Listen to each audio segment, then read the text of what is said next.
Hi, everybody. This is Dan Cerrucci, and we're live as promised. It's about 8 o'clock, and I'm here with the guy that I call the Sage of South Jersey, Joe Condo.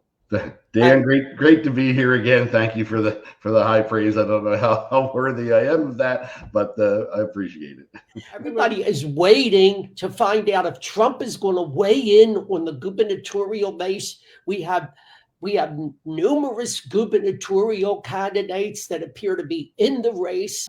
One of the other developments is the continuing strengthening of the Republican dominance of South Jersey. You look at the map of New Jersey, you've got a blue urban corridor running from Newark to Camden, right, diagonally across the state. It's what I call the blue noose around the neck of New Jersey. That's exactly right. The blue noose. And we're going to chip away at that because as you know, I spend an awful lot of time working with my good friend, Senator Michael Testa, who's the chairman of Cumberland County. Who knows if we'll see a Republican elected in Camden County again. It's funny because I was speaking to a group in Ocean County. Jack Ciattarelli was also speaking, and he said in his remarks, I said that I came from the kingdom of Camden County because we're a kingdom under the realm of King George. Yeah. But Jack got up and he said, no, Camden County, we're making gains in Camden County. And he held out the hope that we could elect a Republican again in Camden County.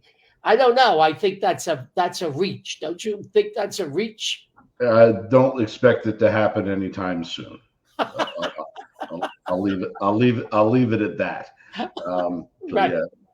Now, Joe, would you agree with me? Let's look at the gubernatorial race for a second. Mm-hmm. Right now, we have Jack Ciattarelli, who was the candidate the last time and came very close. And on election night, or let's say it was 2 or 3 days after before he conceded, or maybe, I don't know, a day or two, he announced then and there that he was running again. And he's been running for 3 years now. He has run, well, at least, because he was running for 3 years before he ran the last time. And we've got Bill Spadea, who's running for governor and is still on the radio, is still on his morning radio on New Jersey 101. Would you agree with me that right now, Jack Ciattarelli seems to have the strongest organization? I would agree with that, and it's a tested organization, which is why I would call it the strongest. I don't know if it's necessarily the most numerous, but he just ran a gubernatorial campaign, and as you said, he's been running ever since.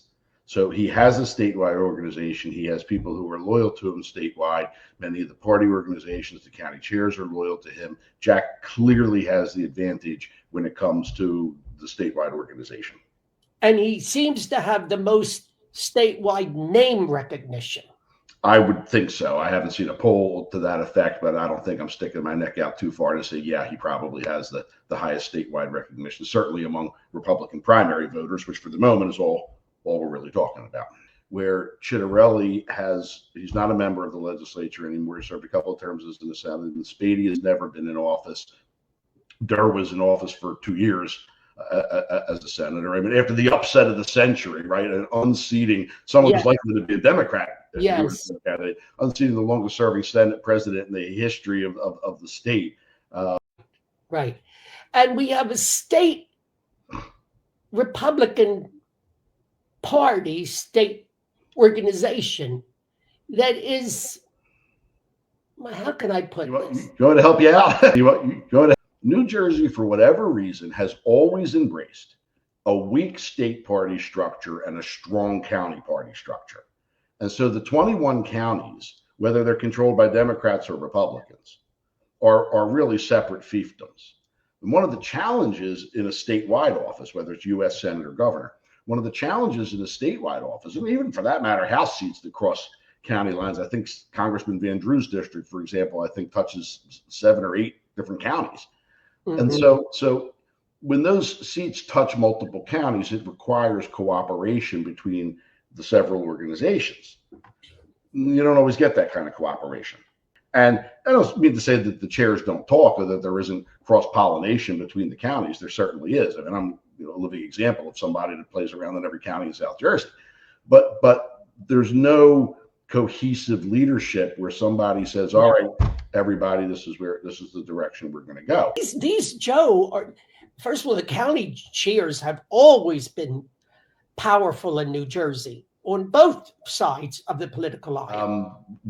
30 years ago, when I was in my heyday in Camden County, somebody referred to it as everybody's fighting to be king of nothing. And it seems like everybody's still fighting to be king of nothing. And I say they're fighting over who gets the right to lose. Well, there's that. I forget who said this. I want to give attribution to the right person. I don't remember who said that. But when all you're fighting over is the scraps, even if you win, all you get is scraps. But look what the Democrats do. They solve the problem privately within their own party so that they find a way to coalesce around a singular candidate. While the Republican Party insists on having 17 people in every primary and letting the voters decide in June, and there are movements to take less power away from the organizations. The only way you win elections, especially as the minority party in this state, is if we would take that page, just take that page out of the Democrats' book, and let's resolve this problem within the family and present to the voters the best candidate that we can come up with, and let's everybody get around them and move forward. You mentioned 5 or possibly 6 gubernatorial candidates already. Like, I can't. I just can't. I'm a believer in county political conventions where the county parties come together and choose their candidates at a convention. And even you would recommend having a statewide Republican Party convention. Is that that is absolutely correct. I mean, there are municipal candidates that should be chosen by their municipal Republican committees. There are county candidates that should be chosen by their county committees. And I do believe that we should have a statewide convention. Let it go on for 3 days at the Meadowlands or whatever, just like we do a national convention. Mm-hmm. Let's let all the elected delegates, because let's not forget, members of the county committee, for the most part, are elected by the Republican voters. Mm-hmm. And their job, in my opinion, their most important job that they undertake is the selection of proper candidates to represent our party in the November elections.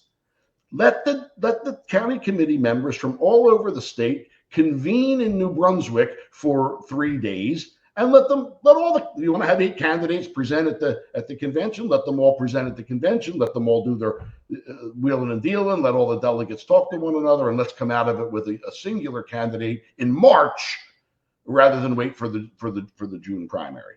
I'm a big proponent of a statewide convention for our statewide offices. Let our elected county committee members, they're elected by the party members, let them represent the party members who elected them, let them go to convention and let them choose our candidate, and then let everybody coalesce around that candidate. And this idea that you shouldn't vote for a selected Republican candidate because they're a rhino, what does that mean? They don't agree with you 100% of the time, so they're Republican in name only? Like, who are you to call anybody a rhino? Like, I don't get it.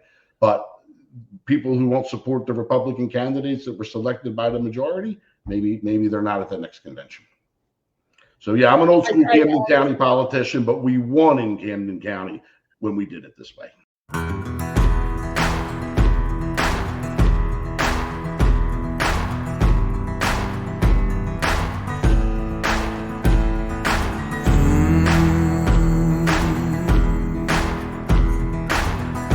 Dancing in the flames, the people cursed his name, bowed at the altar of the father of lies. But there's a number to their days and all their evil ways. The Lord's gonna turn away from all their cries. Oh,